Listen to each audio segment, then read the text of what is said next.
Hi guys, and thanks for enrolling in this video series. And what we're going to be doing is giving you some really powerful tips and strategies about how you can build your business to the level that you want and create the wealth that you deserve. You know, we're in a really strange time in business. There's this confluence of three factors that are making business much harder than it's ever been in some respects. The first is the speed of business. I mean, it's just outrageous how fast it's getting, largely because of the internet. You know, the communication of emails is at a rocket pace. The cell phone also is moving business at a very fast pace. And our knowledge base of what's happening in the world is much greater. All of which means that the speed that your industry is moving, the challenges that you have, well, they've never been greater, and business has never been faster.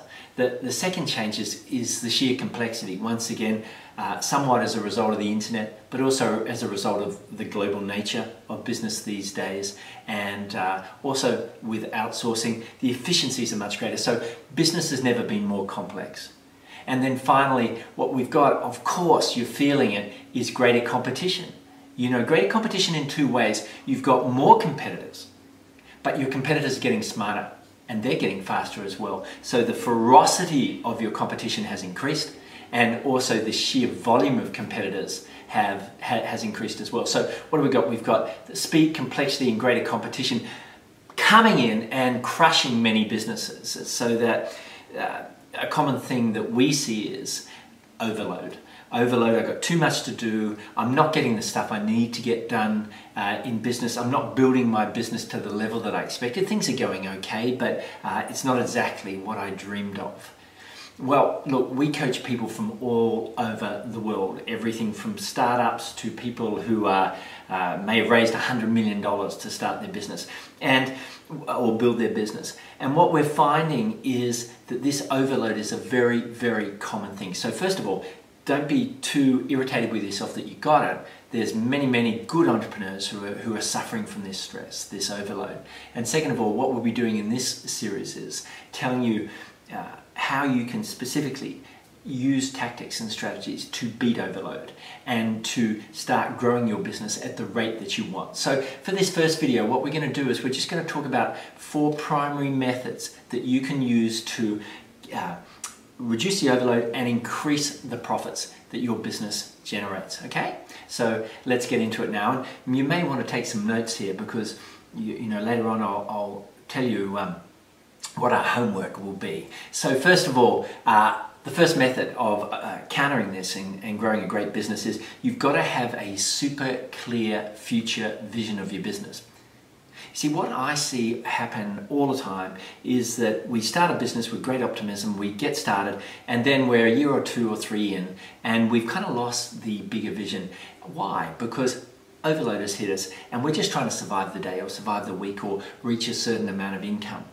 The problem with working this way, just doing, is that it's highly unmotivating, and it's also psychologically exhausting. So what we want to do is we want to come back and say, okay, what is our vision in 3 ways? What should your company look like in 3 years? If you perform at the level that you want to, what could it be like in 3 years? How much are you earning? What are your staff levels? Where are you in the marketplace? What kind of products and services are you offering? What's your reputation like? What's your 3-year vision? Now, you can ask most entrepreneurs and they do not have one. Why? Because they're just stuck in the immediate and the urgent. So first thing, I want you to have a think about, what is my 3-year vision? And write it down. Secondly, what's my 1-year vision? See, it's great to have a 3-year vision, but there's no pressure. There's no impetus to actually do much when you've got a 3-year vision. You need a 1-year vision, so you can say to yourself, okay, by 12 months, I'm going to have achieved this. I've hired this person, I'll have created this new product or service, I'll have started this marketing campaign. This is what my business is going to look like in 1 year. And then the heart of your vision is going to be your 90-day vision. So you may only pick just a handful of things that you are going to get done absolutely in this 90 days. So think about this. Almost no entrepreneurs have a real vision, or it's a very vague vision. I'd like to make $20 million or something. But we're talking about having a clear 3-year vision, having a clear 1-year vision, and having a clear 90-day vision. Now, if you can do that, that puts you in the tiniest fraction of entrepreneurs. And with that clarity, a lot of stuff happens. The first is that you get really motivated. All of a sudden, yes, you've been in these nightmares, this pressure, this urgency, this stress, but now you're looking above it. So it makes the day different. You get highly motivated. I don't mind doing all this stuff because I'm building my company towards a powerful, motivating vision. The second thing is it gets you doing the right stuff. You look at this vision and you go, well, wait on.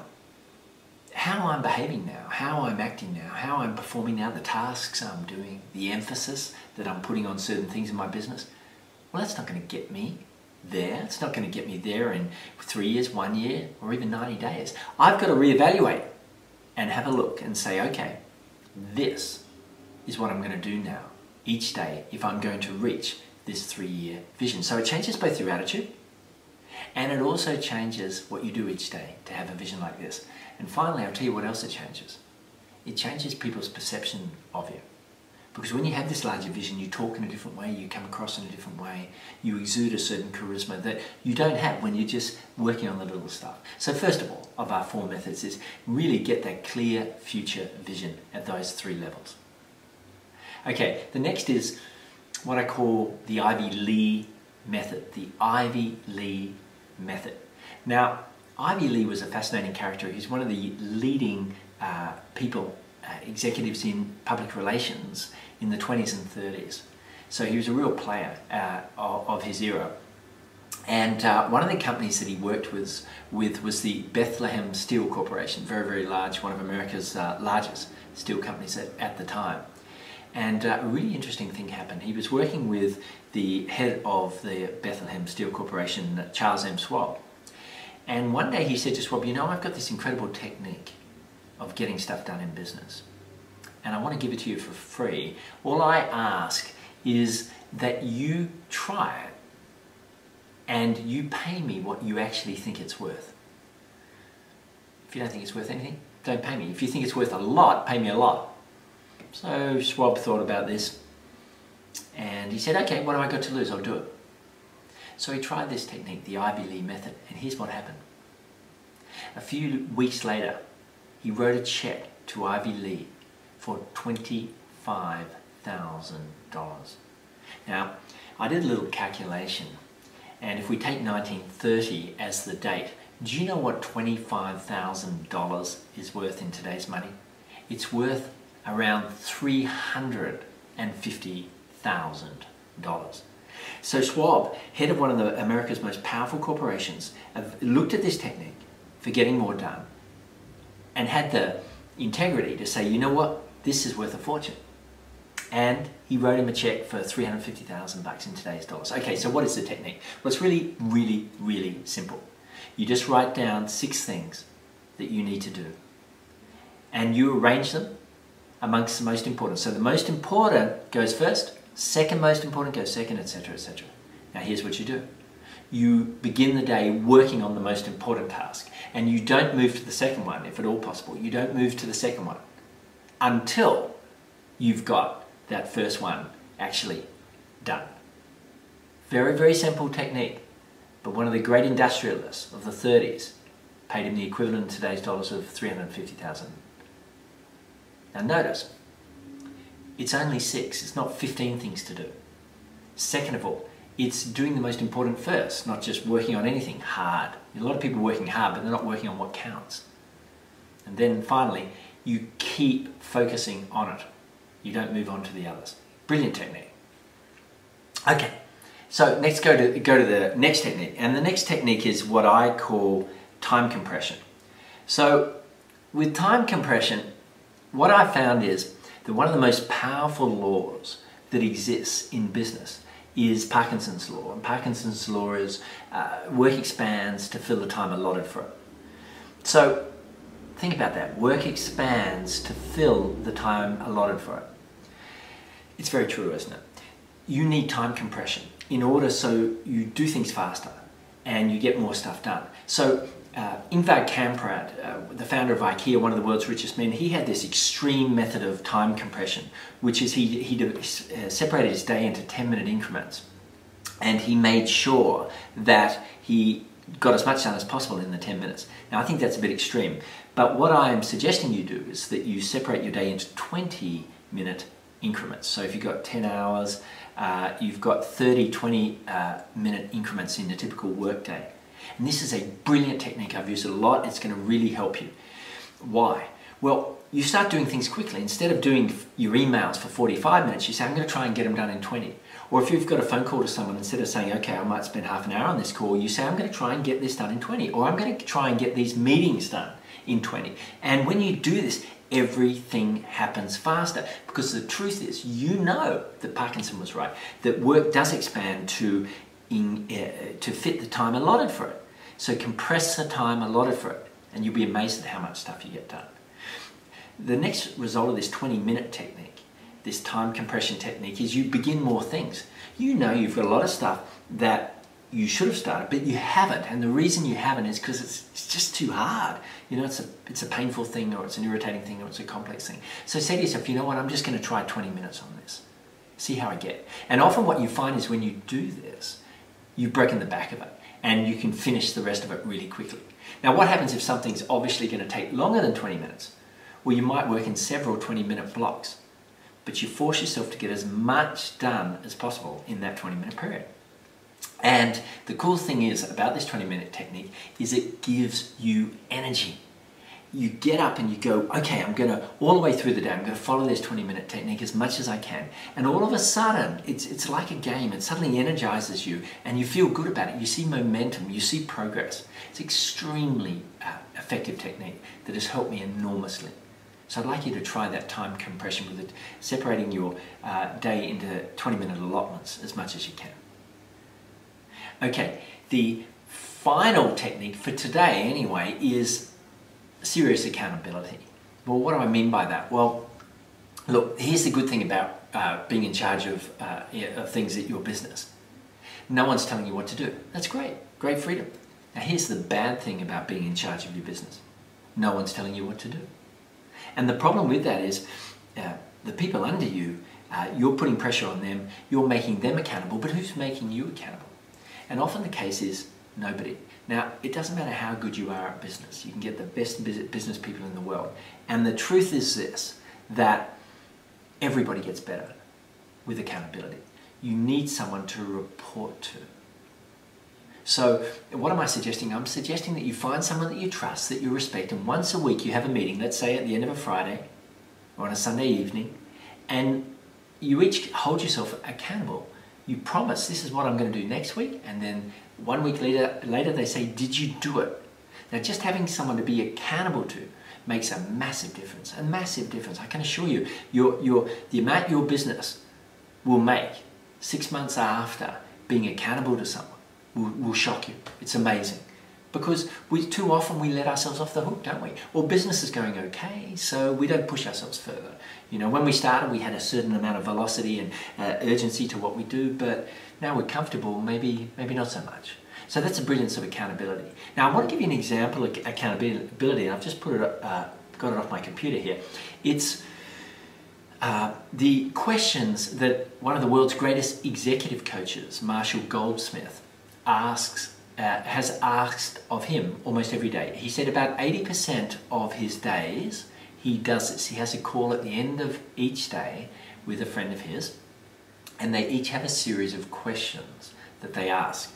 And I'm going to read you some of these questions that Marshall Goldsmith, widely renowned as one of the world's greatest executive coaches, asked himself or has asked of him almost every day. Now, am I suggesting you do these questions? No. Am I suggesting that you do this every day? No, I'm suggesting every week. But here's a top performer, and this will give you an idea of some of the questions that you may want to ask yourself. So there's about 25. How happy were you today? Out of 10. How meaningful was your day? Out of 10. How well did you plan and execute your day? Out of 10. What a great question. How many minutes did you spend on meditation or positive thinking?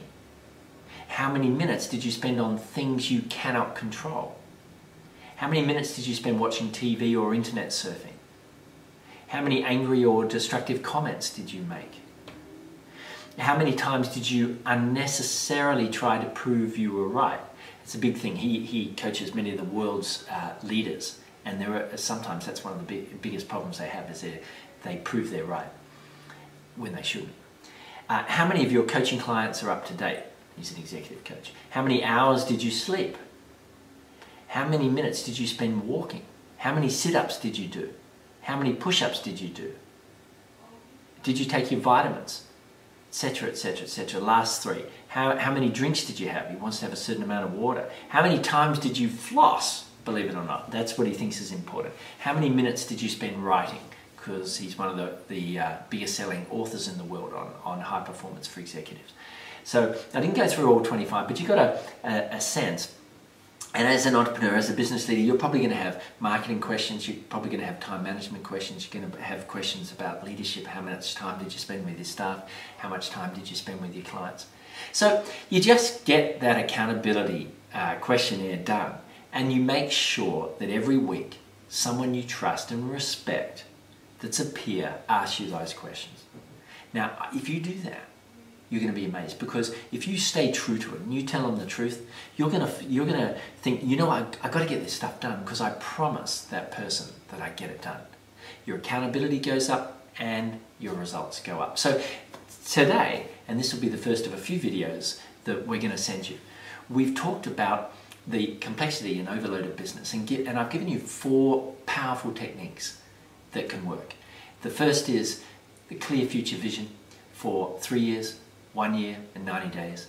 The second is the brilliant Ivy Lee method for getting a lot done in a business worth $350,000.